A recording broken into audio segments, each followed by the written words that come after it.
Hello friends, IPL 2024 మరో వారం రోజుల్లో ప్రారంభం కానుంది. అయితే కేకేఆర్ జట్టుకు సంబంధించి కొన్ని అప్డేట్స్ అయితే రావటం జరిగింది. అయితే ఐపీఎల్ 2024 ఆక్షన్‌లో ఏ జట్టు పెట్టినంత అత్యధిక ధర పెట్టి ఒక బౌలర్‌ని కొనడం జరిగింది కేకేఆర్. ఆ బౌలర్ పేరే మిచెల్ స్టార్క్. అయితే ప్రెజెంట్ సోషల్ మీడియాలో మిచెల్ స్టార్క్ అలాగే అతడిపై పెట్టిన అత్యధిక ధర అనేది వీటిపై చర్చలు సాగుతూనే ఉన్నాయి. అయితే వీటికన్నిటికీ చెక్ పెడుతూ నేడు కేకేఆర్ మెంటర్ అయిన గౌతమ్ గంభీర్ కొన్ని కీలక కామెంట్స్ చేశాడు ప్రెస్ కాన్ఫరెన్స్లో. అవేంటో ఇప్పుడు తెలుసుకుందాం. మిచెల్ స్టార్క్ని అంత ఈజీగా జడ్జ్ చేయకండి. ప్రైస్ని బట్టి అతడి టాలెంట్ని అయితే మనం తక్కువ చేయలేము. అతడి టాలెంట్ ఏంటో మనకు బాగా తెలుసు. ఇంటర్నేషనల్ క్రికెట్లో బెస్ట్ పర్ఫార్మర్గా నిలిచాడు.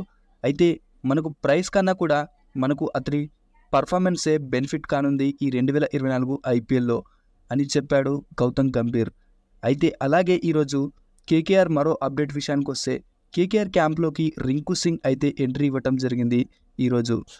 అయితే ఈ రింకు సింగ్ అభిమానులు ఎవరైనా ఈ వీడియో చూస్తున్నట్టయితే కమెంట్స్లో రింకు అని కమెంట్ చేయండి.